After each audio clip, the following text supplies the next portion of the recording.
Hello, everyone. It is great to have you with us today. Thank you for joining us. My name is Sabrina Corlett, and I am a research professor and co-director of the Center on Health Insurance Reforms, or CHIR, at the Georgetown University McCourt School of Public Policy. I'll be your moderator today as we delve into the complex web that is our healthcare system today and attempt to disentangle it. I'm really looking forward to today's discussion, which kicks off this two-part webinar series. For those of you unfamiliar with CHIR, we are a team of national experts on health coverage and healthcare markets. We study the interplay of federal and state policies that affect how people access and use healthcare services. We publish numerous research studies and reports, and also provide technical assistance to federal and state officials and other healthcare stakeholders.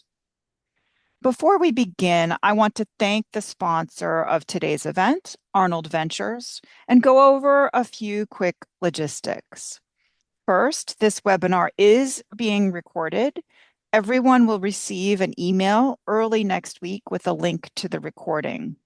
The recording will also be posted on our website.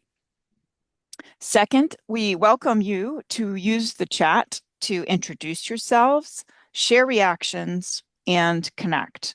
And if you have any technical issues, drop those into the chat as well, and our producer, Katie Sargent, will do her very best to help you. Finally, this is a discussion, and while I will be asking our guests some questions of my own, we really hope that you will also submit questions for our speakers. You can drop those into the Q&A box at the bottom of your screen at any time during the webinar. We will do our very best to respond to as many questions as we can. Now that I've covered those details, I am so delighted to introduce today's terrific speakers. We will first hear from Dr. Linda Blumberg. Linda is a research professor at CHIR and an expert on health insurance, healthcare financing, and health system reform. Her recent groundbreaking work identifying and breaking down the complex web of healthcare financial interests in the United States today has helped shine light on how profit maximizing actors in our system are impacting what we pay for healthcare and the type of care we receive. We will then hear from Chris Hamby and Amy Goldstein, two people who have done more to expose what's driving these complex financial interactions and what they mean for patients and the communities they serve, the providers serve, than just about anybody I know. Chris is a Pulitzer Prize-winning investigative reporter for the New York Times. His recent series, digging into the data analytics firm Multiplan, exposed how such companies' business models drive ever larger costs for employers and patients. Amy is a visiting fellow at Brookings, but many of you will recognize her name from her Washington Post byline, where she was a staff writer for 36 years. She recently conducted a deep dive into the collapse of the private equity-owned Steward healthcare system and exposed some hair-raising information about what the private equity business model can mean for access to and quality of care. Last but not least, we will hear from pollster and focus group expert Jessie Kline, a senior analyst at Lake Research Partners. She will share findings from recent polling documenting voters' feelings and their demands for meaningful changes to our healthcare system. Today's conversation is such an important one to be having. We've all read the headlines about private equity getting into the business of healthcare. We've watched as our local healthcare markets have become increasingly consolidated, and patients and employers get hit with ever higher bills for healthcare services. Elected officials across the country are witnessing this transformation in their own backyards and weighing how to preserve healthcare access and quality, increase affordability, and keep healthcare financially sustainable. Over the course of our two-part webinar series, we hope to give you the information you need to understand the forces that are at play and assess the different pathways that policymakers can take to foster a healthy healthcare market and hold industry actors accountable when they give consumers a raw deal. I am so excited to hear from these terrific speakers today. I'll hand it over to Linda now. Thank you so much, Sabrina.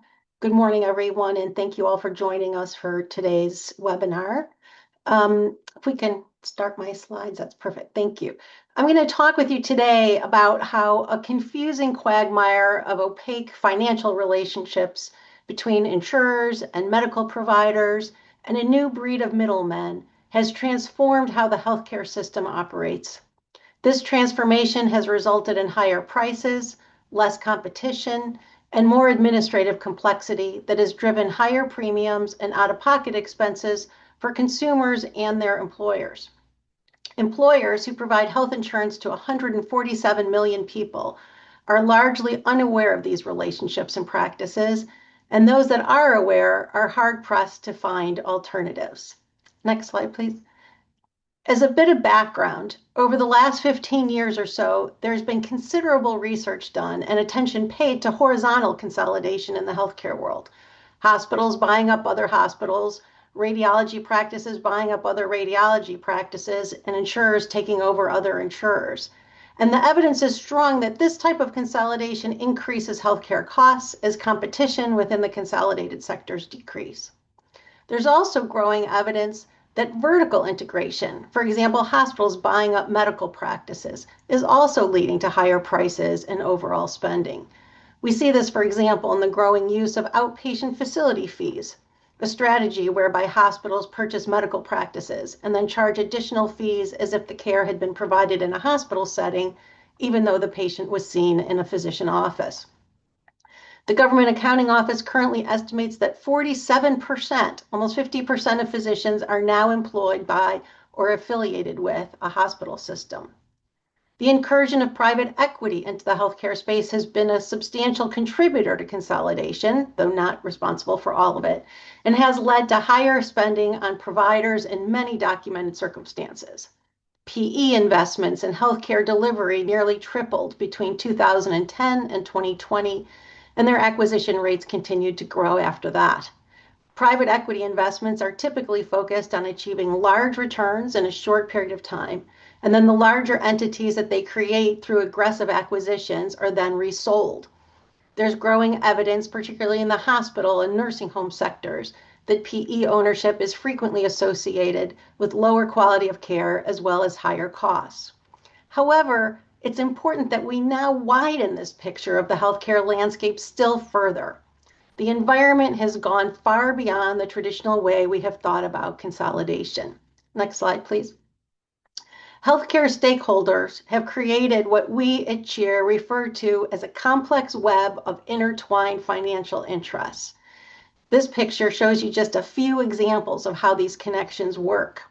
They include the types of joint ownership I just mentioned, but they also include contracts and financial agreements across stakeholders that we see as spurring ever higher system-wide spending, even when the stakeholders themselves remain unaffiliated with each other.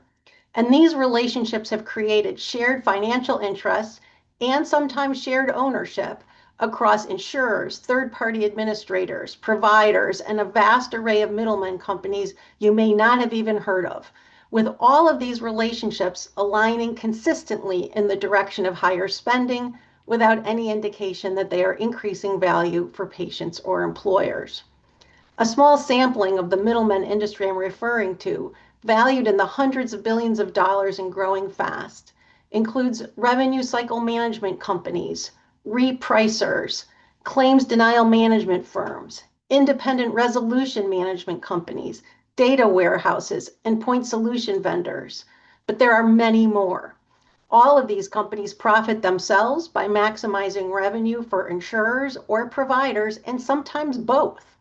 The fees paid to them add to the provider prices and or to the administrative costs baked into private health insurance premiums. Not infrequently, these middlemen are owned by private equity. Next slide, please.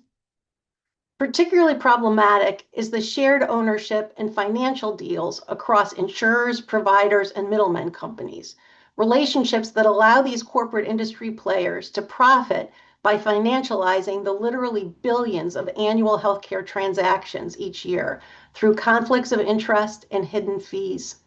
This profit seeking has trampled incentives that may have existed in the past to lower costs or to make long-term investments in quality of care, since profitability has become disconnected from producing actual medical services that people need.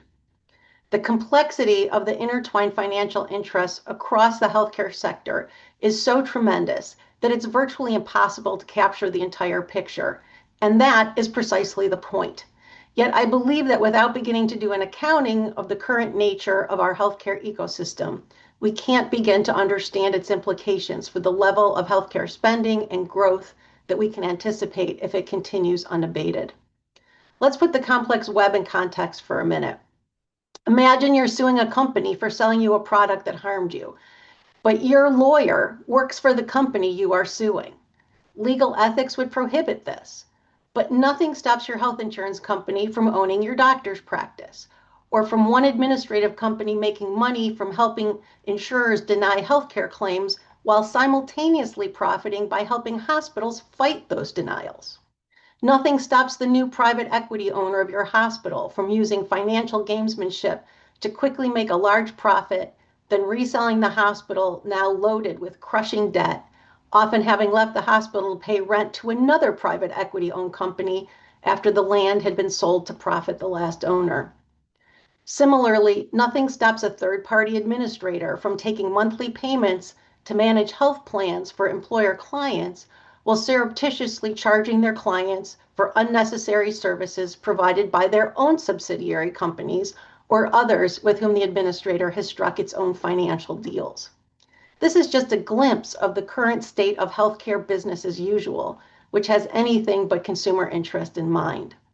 I'll mention just a few additional examples of the types of financial agreements and deals currently in place between stakeholders. Next slide, please. Joint ownership of insurers and TPAs and revenue cycle management companies mean that insurance companies profit from their RCM arm's work to increase provider revenue through aggressive and creative coding strategies. In another example, an insurance company strikes deals with hospital systems in their networks, guaranteeing that the insurer and the TPA it also owns will guarantee the hospital a consistent level of payment over the year, regardless of the prices for specific services that they have shown their employer clients. Another example, a middleman company created to manage provider challenges to the No Surprises Act, the law designed to prohibit a certain type of abusive billing, has flooded the review system with ineligible claims, overwhelming insurers' abilities to respond, and garnered huge fees for themselves and ever higher payment rate wins for the physicians that contract with them. The independent agencies tasked with reviewing these appeals are also profiting by increasing the incentives for the providers to appeal payment levels. In another revenue increasing strategy, large insurers have bought up payment integrity companies that were designed to review the appropriateness of insurer and TPA claims payments. This means that the middleman companies that were supposed to guard employer and consumer financial interests are now owned and operated by the entities over which they were supposed to do oversight. Next slide. Ultimately, this web of profit seeking has implications for access to and quality of care nationwide. Investors controlling healthcare providers with the central goal of earning large profits in a short period of time and then turning them over are not looking to invest in longer-term quality improving services or strategies. Industries investing heavily in revenue maximization for providers and/or insurers increase the cost of obtaining services, thereby increasing the cost of insurance, which leads to more people uninsured and underinsured, and fewer people able to obtain medical care when necessary. These intricately intertwined financial interests make the array of stakeholder industries attractive for profit seekers at the cost of denying growing numbers of people access to adequate, affordable medical care, and simultaneously crowding out more and more of worker wages. Last slide, please. So what can we do to break down this web of waste and abuse? The first thing is to recognize that significant impacts that will lead to real spending reductions will require packages of policies. Small changes that might address individual issues or a narrow set of services are unlikely to have an impact because the stakeholders in this are very adept at increasing revenue from a different service or fee in order to counteract a prohibition on one fee. The problems we face are systemic, and addressing them will require broad-based applications of a number of policies. The policies we see as necessary here will be the subject of the second webinar in this series, but to leave you with a sneak peek, these will include three categories of strategies that would be designed to, first, rationalize provider prices, second, prohibit problematic financial relationships and behavior among and between the stakeholders, including providers, insurers, and middlemen, and third, prohibit the destructive practices that are frequently employed as part of private equity deals. We hope you'll join us for the next webinar as we explore the types of policies that might accomplish these goals and bring national health spending down. But first, our other panel members will lead us on a deeper dive into a couple of pieces of the complex web I have described, as well as some attitudes about cost containment and dealing with some of the components of the web among the public. Thank you so much. Linda, thank you. That was both eye-opening and a little bit hair-raising. Um, and just really, really important information to be sharing. We're now going to drill down a little bit and learn from some truly incredible investigative work that Chris and Amy have done with some specific examples of how these profit incentivized actors in our system are affecting patients and employers and other purchasers in our healthcare system.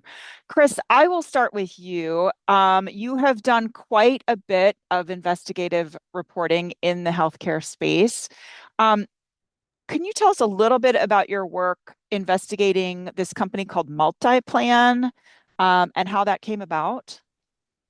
Sure. Yeah, and thanks for having me here. Yeah, this company called Multiplan I'd never heard of, and I should say that today it has rebranded as Claritev, but it still is doing the same kind of work. So it falls in the middleman category, and its primary clients are insurance companies, really, who work as TPAs for employers primarily. And their reason for being is primarily, at least at the time, was to address out of network costs and the sort of thorny question of when you go out of network, what is a reasonable rate to pay? And so they recommend an amount to their insurance company clients. And they say they're pushing back on egregious billing practices by, in many cases, it's been very easy to scapegoat, and perhaps rightfully so, private equity backed staffing firms. So there's a real issue with billing here. But it was interesting because I kept hearing about a lot of complaints about Multiplan from patients and providers.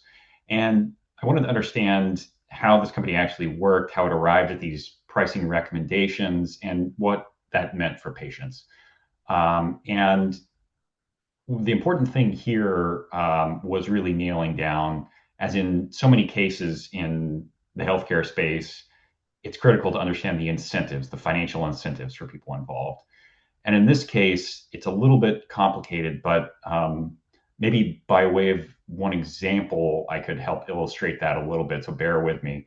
Perhaps we could take like a hypothetical $1,000 bill from a doctor. So you go to the doctor, an out-of-network provider, that doctor bills your insurance $1,000. Your insurer asks Multiplan, how much is an actual reasonable amount to pay for that? And say then Multiplan says $500.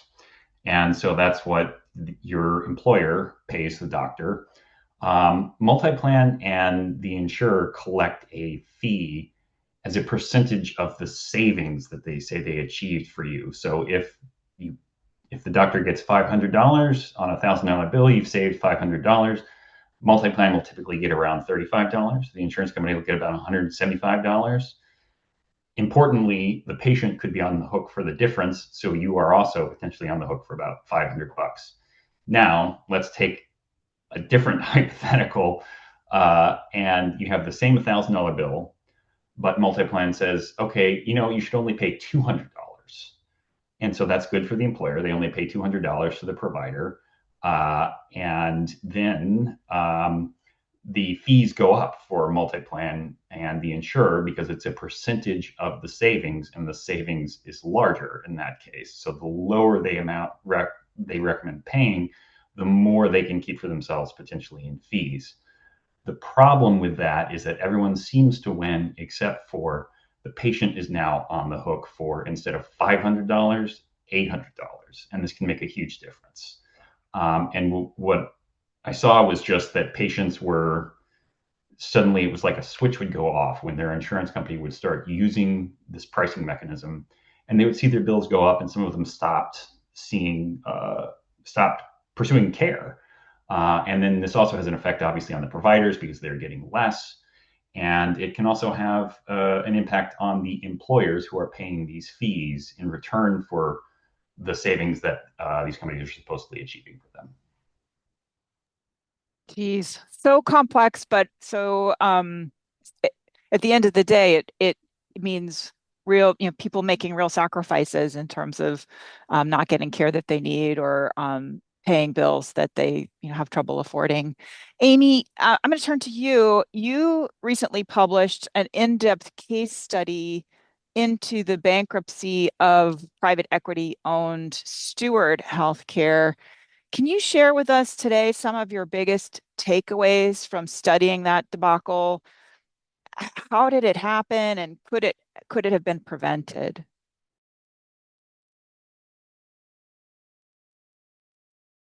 Amy, you're on mute.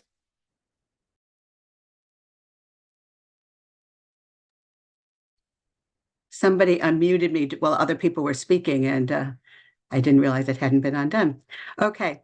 So I said, good to be with all of you. And what I looked at was a different constituent part of the financialization of healthcare that Linda was giving us a broad overview of in this complexity.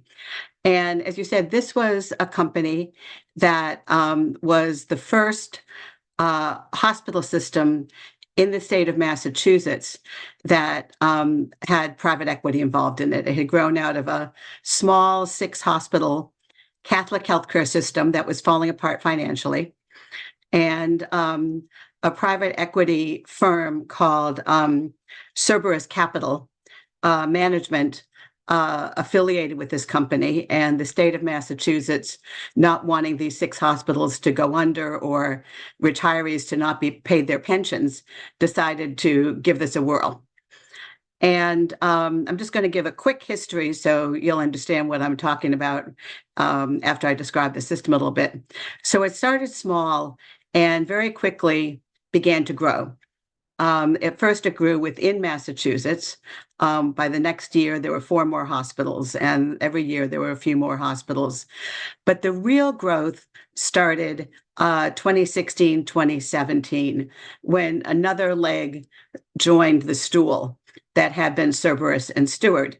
And this stool was what's called a real estate investment trust. And this real estate investment trust works like they all do, which was they paid Cerberus and Steward just a ton of money.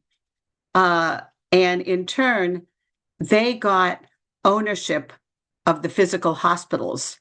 And from then on, Steward had to pay really sharply escalating rents. And the money that MPT, this REIT, as they're called, paid, partly enabled purchases of an awful lot more hospitals in much more of the country. And it also paid money to the top managers of Steward, who became kind of poster children for bad boy management. They were buying yachts and, things like that. Eventually, in large part because the rents were going so much higher for these hospitals, the company began running into big financial trouble. And over its last few years, hospitals were being sold off.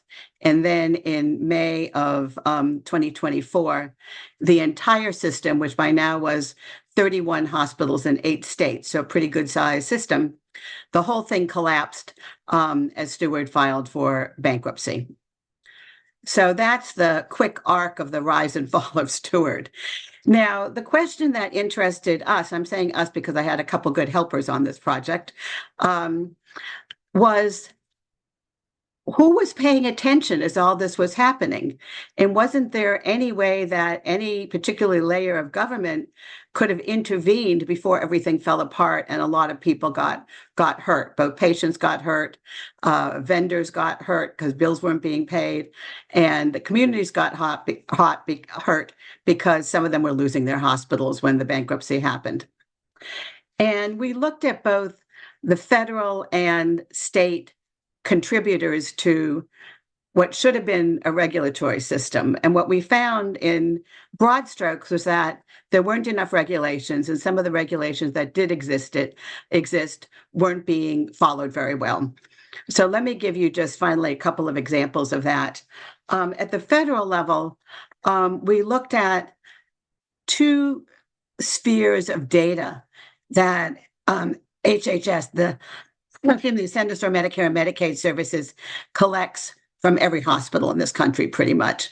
Some were financial data, things like, the operating profit margin and several other kinds of data that CMS collects. The other was quality data, metrics like how long do people sit in an emergency room and how many of them ever get treated or not, how many people are dying from things they shouldn't have died of in the hospital, what's the readmissions rates like. And for both the financial data and the quality data, we compared many years of the data for Steward's individual hospitals with the national rates of these things. And what we found, to our utter surprise, was that even in the last years, when clearly Steward was faltering and it was beginning to sell off hospitals and really bad visible things were happening inside some of these hospitals, the data themselves, the main stuff that the federal government collects about how hospitals are doing, were not showing that things were getting worse. So that seemed to us like a pretty big regulatory omission. We also looked, and I'll just say this briefly, at what the state's role was. In Massachusetts, there's a somewhat more elaborate healthcare regulation apparatus than is true in many states. And the state government actually set up 5 years of monitoring of Steward when it was created, because they were a little suspicious, like, how is this unorthodox mechanism for healthcare going to work? And in several ways, the state did not follow the rules that they had set up for this 5 years monitoring. As one hospital was bought in 2011, so a year after the system existed, it closed just a couple of years later. It was in Quincy, Massachusetts. And the purchase of that hospital had the condition that it could not be sold for 5 years, but the state let it close sooner. I mean, that's one of many examples. Massachusetts also has an atypical agency that's designed to collect healthcare data. And pretty soon after Steward came into existence, the company began fighting with this agency and said, we're not like all your nonprofits in Massachusetts. It would be, a corporate secret if we had to turn over all our financial data. We're not going to do it. And this led to fines, and it led to a lawsuit. And by the time Steward collapsed, it had never reported the data that the agency requires hospitals to report. So even in a state that does pretty well in terms of monitoring healthcare, we found that it looks a lot at cost issues, not so much at qualitative issues. And it really didn't have, I'm just going to say, the toughness to figure out what to do when there were bad actors running this hospital system. Thank you, Amy. Yeah, I think some important lessons learned. I think the state, the Commonwealth of Massachusetts, is still wrestling with the aftermath of the bankruptcy and how to prevent these things from happening in the future. I'm going to turn it over now to Jesse Kline, who has some recent and I think quite compelling polling data to share with us. Jesse, take it away. Thank you. I'm going to pull up a slide deck really quickly, and hopefully everyone can hear me and see me. Okay, thank you so much for having me, and thank you everybody for being interested in this topic and joining. I see we have a fabulous crowd with lots of questions rolling in, so I want to make sure we have plenty of time to get to those. I'm going to run through really quickly public opinion data from recent polling from a bunch of different sources, including focus groups and surveys that my company, Lake Research Partners, did, as well as other sources like Gallup and great sources like KFF and Pew Research and Heart Research as well.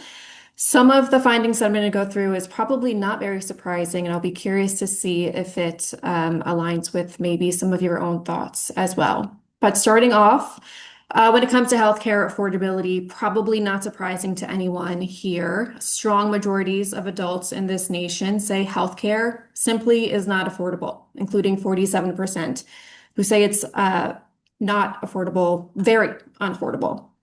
They expect it to get worse, too. 58% of Americans worry a major health event of any kind, could set them back and put their family into some form of medical debt this year. This is a real issue and a real concern that many people are facing. In fact, an estimated 31 million Americans have borrowed money to pay for healthcare in the past year alone for many of the reasons that I think my fellow panelists have touched on during today's conversation. And that 3% of people who say that healthcare is affordable in the country, pretty sure that's the margin of error here. I'm not sure who those people are. Still along the same lines, when it comes to healthcare affordability in the United States, healthcare costs they really top the list when it comes to the public's worries when it comes to affordability. You may have heard in the news and the media, perhaps in your own household, it's an election year. Affordability is top of mind for many voters. When it comes to affordability and affordability concerns, healthcare is one of those top concerns, right alongside food and groceries, rent and housing, monthly utilities, gas and transportation, especially in recent weeks. In fact, in the latest KFF Health tracking poll, they found that healthcare costs top the list of what the public worries about being able to afford for themselves and their family. 2/3, that's 66% of the public, say that they worry about paying for healthcare, including the cost of health insurance and out-of-pocket costs for things like office visits and prescription drugs, ranking higher as a financial worry than other household expenses like utilities, food, and rent or mortgage. Notably, healthcare costs are the biggest worry compared to other household expenses for all adults, regardless of partisanship. About 1/3 of Democrats and independents say that they are very worried about affording healthcare, as are about 1 in 4 Republicans. This includes 1 in 4 MAGA Republicans and non-MAGA Republicans. So this is a concern across partisan lines. At least 2/3 of returning marketplace enrollees across party lines blame health insurance companies for the increase in their health costs. I thought this was interesting data to include in today's presentation because, as you may know, at the end of 2025, we experienced the expiration of enhanced premium tax credits to the Affordable Care Act marketplace enrollees. And when marketplace enrollees were asked at the end of February who they blamed for the increased costs, health insurance companies, pharmaceutical companies really rose to the top across party lines for those increased costs. So in the voters' minds, in the people who really rely on these insurance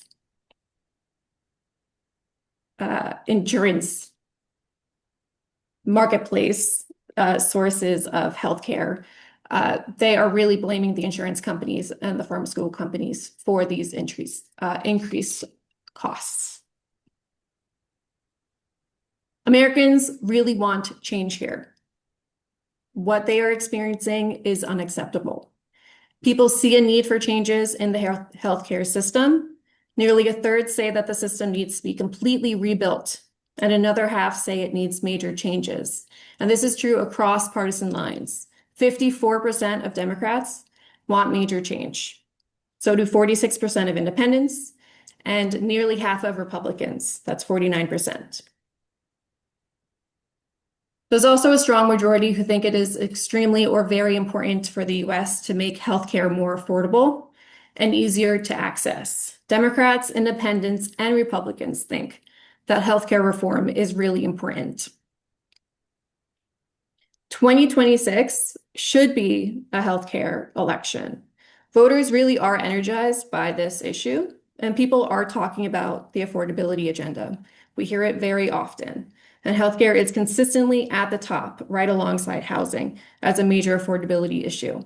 We hear it in focus groups, we hear it in surveys. This is a core value. It really is not a debate. 3/4 of battleground voters also expect Congress to act on healthcare costs. They really, really want to see action here. 9 in 10 Democrats, 69% of independents, 6 in 10 Republicans think Congress can do a great deal to lower healthcare costs. That is high intensity. They think a great deal can be done to lower healthcare costs. Now, they don't specify, obviously, in this specific question, what can be done or what they want Congress to do to lower healthcare costs, but they want them to do something. Congress should be doing something here to lower healthcare costs. Again, I cannot stress this enough. Healthcare is a voting issue for Americans. Voting for or against elected officials based on their stances on healthcare is the #1 thing that voters are going to do when they think about change. What could influence change in healthcare? They think voting for or against an elected official based on their stances on healthcare. Based on all the data that is shared, pretty sure we know how they're going to vote based on the elected official or the candidate's stance on healthcare. They're probably going to vote for the person who is going to try and lower those healthcare costs. And circling back to the KFF survey I shared earlier in this presentation with findings from the marketplace enrollees, that study showed that 3/4 of those who had marketplace coverage in 2025 and are registered to vote say healthcare costs will affect their decision, so 73%, and which party's candidate they will support.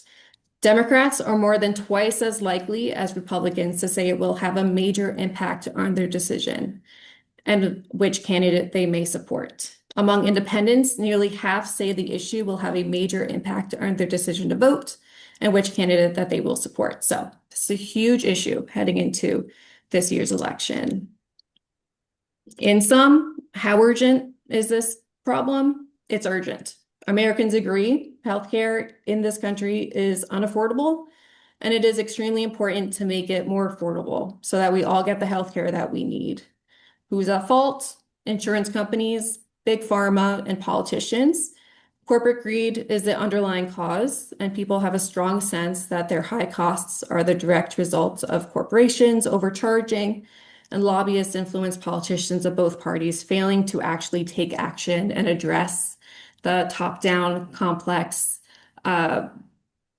nonsense that's really happening within our healthcare system. What type of change?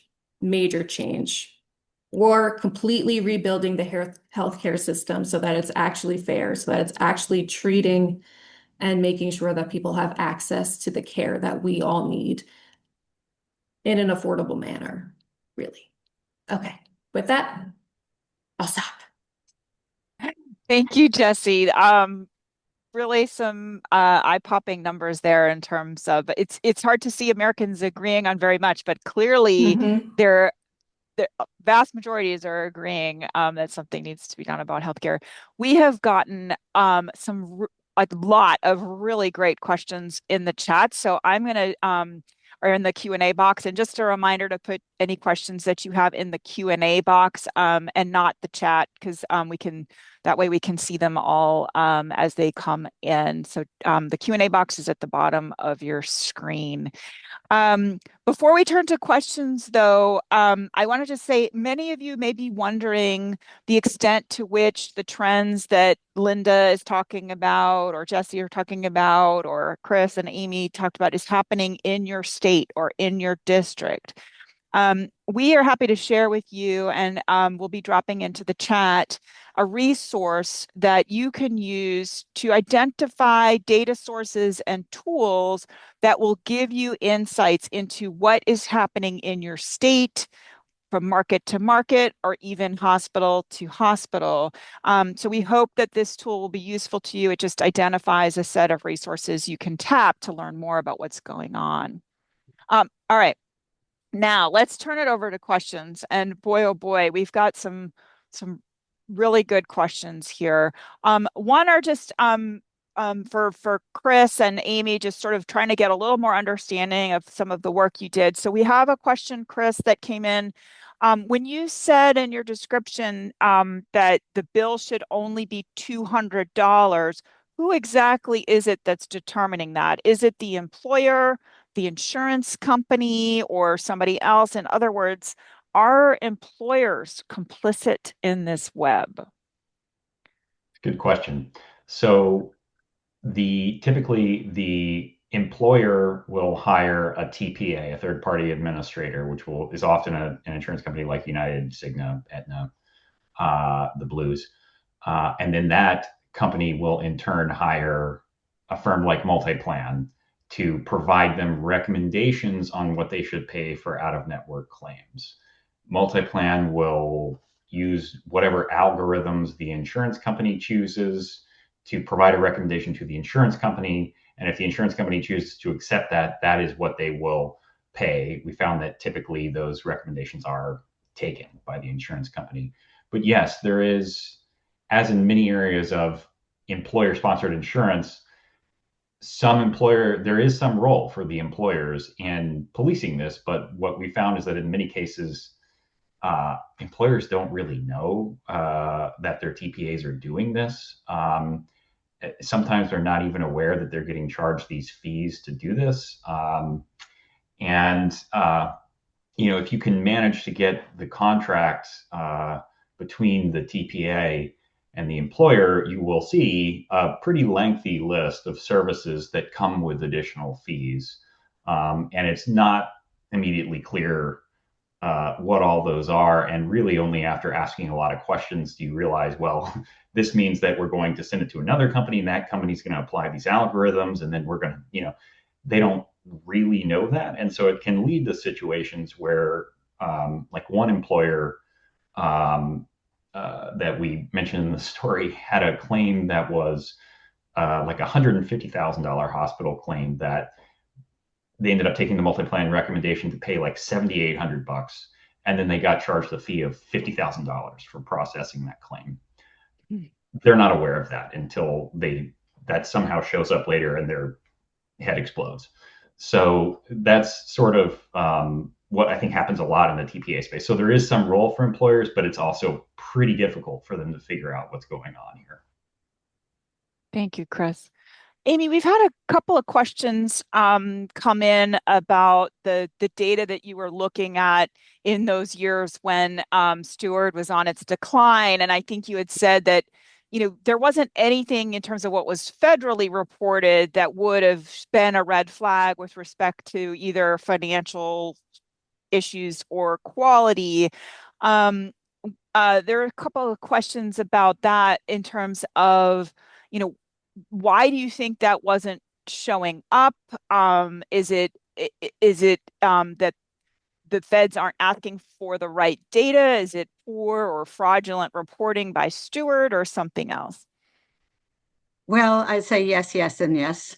Um, so starting with the financial data, we were looking at Medicare cost reports. And those are important data that hospitals file federally every year because they're used to help set rates, prices, what the federal government pays a hospital for, given kinds of care that they're providing their patients. They're not really designed to look at, is a hospital functioning well? And there's a lot of ambiguity about what exactly the data should be, how should it be counted. I mean, it's just not something that has a lot of precision to it. There are better kinds of data in audit reports, and those are pretty easily available for some hospitals, particularly nonprofits.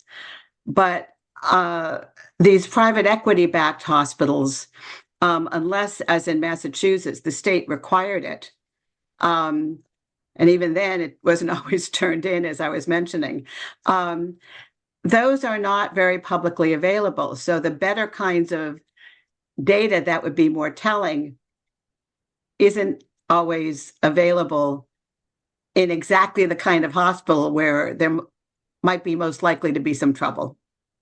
Okay. That's one issue. Let me just make a second point, which is having seen that these two main sources of data didn't really show what you might think they would show, we got interested in, well, are there other things that aren't routinely collected that might have shown what was going on? And we looked at two categories of things. One, I had been seeing a lot of news coverage of complaints about hospitals that lack supplies, and they lack supplies because the vendors stopped providing them because their bills weren't being paid by the hospital or the steward system. So we just started searching for lawsuits. We found 127 of these lawsuits over a period of a few years for unpaid bills by vendors. Now, if you looked at the trajectory, the trend line there, it absolutely showed that the system was a mess the last few years. But that's not something that anybody collects. The other thing that we looked at were something called hospital deficiency reports.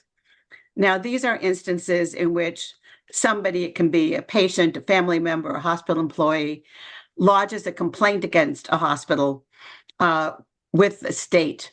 And the state sends out an investigation. And if the investigation finds that, yeah, the complaint was warranted, that goes into a deficiency report. Over the course of Steward's life, we found 650 of these deficiency reports. These are just the ones that were verified. Now, the federal government keeps a data file of these deficiencies, but they don't analyze them. And as with the lawsuits, the trend line for the number of deficiencies among all the Steward hospitals that existed in any given year absolutely showed that things were getting worse and worse the closer you got to the bankruptcy. But those aren't things that the government, centrally pays a lot of attention to. Mm-hmm. Okay. Linda, a question has come in, I think is best posed to you, which is what is the role of the medical loss ratio or MLR in terms of contributing to vertical integration as an incentive to profit from business lines other than premium revenue? So the medical loss ratio is something that I think has some implications that are concerning. For those that don't know, the medical loss ratio was under the Affordable Care Act. The law regulated the minimum amount of the premium, basically by percentage, that could be spent on claims or quality activities as opposed to administrative costs and profit in the insurance premium.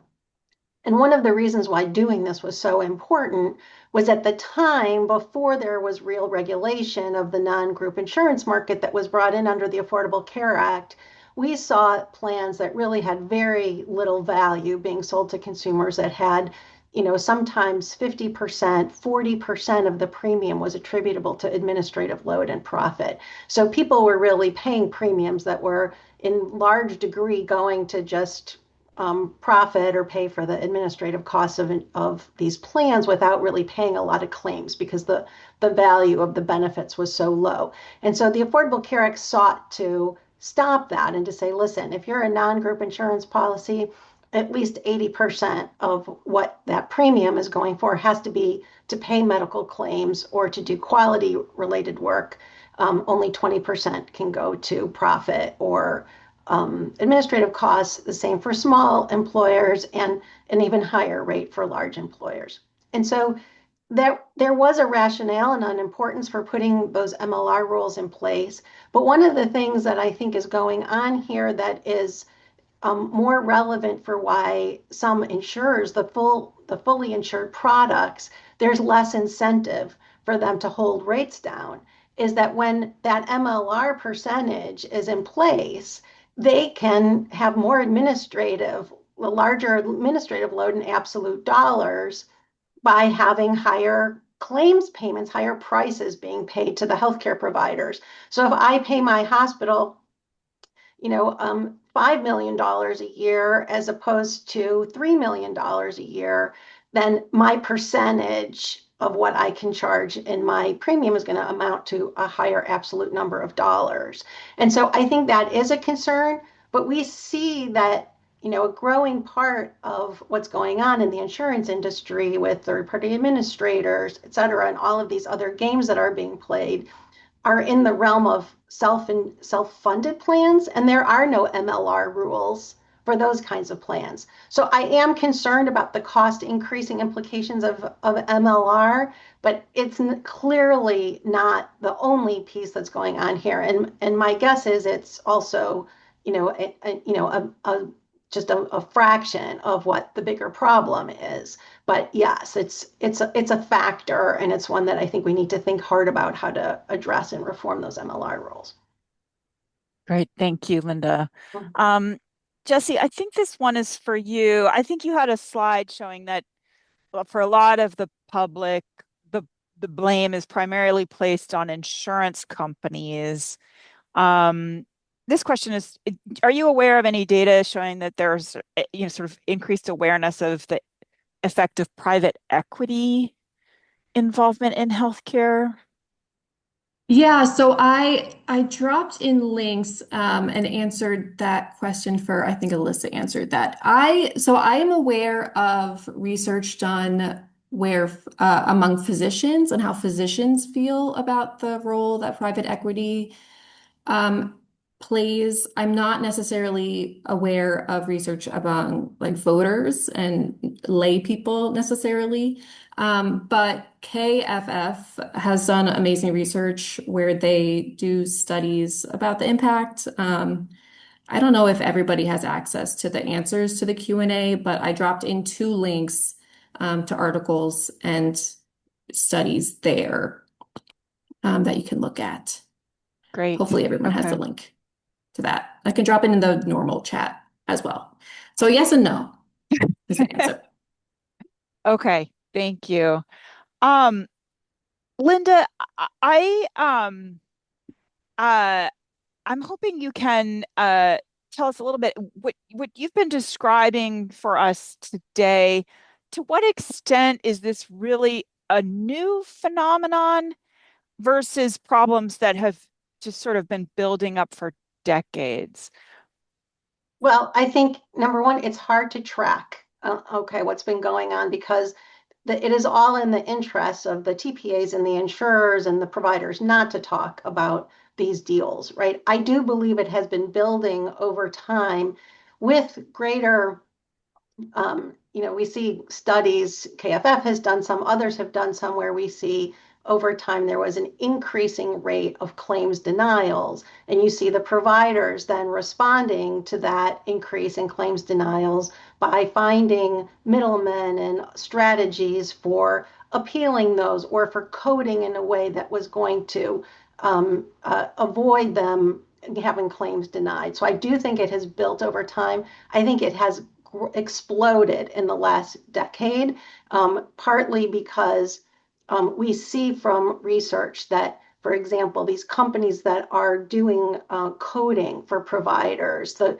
degree to which higher levels, greater intensity of coding is going on in the medical field. We see that increasing in studies substantially over time. We see the proliferation of these various different types of middlemen and the value of them and the number of providers that are using them, the kind of the growth in insurers. You see, people have in the press mapped out the hundreds of subsidiaries owned and operated by United, for example, and that has just grown over time. The purchase of various different middlemen that used to be independent to oversee various parts of the system being purchased by insurers and providers. Those kinds of situations are clearly growing. But yes, there's always been some suppliers and various different administrative entities that providers and insurers have used. But I think the profiteering that has come has exploded, I would say, in the last decade. Okay. Yeah, I was particularly struck by the example you gave of the insurance company owning the revenue cycle management company that's marketing itself to providers as, we can maximize your revenue, which, those are all claims the insurance company is supposed to pay. So it's just the self-dealing here is really eye-popping. Yeah, I think we have time for one more question. And Amy, I'm going to ask you to be the one to bring us home because I was so struck by your piece. And could you just say a little bit about the effect that Steward's collapse had on both the communities that those hospitals served and patients it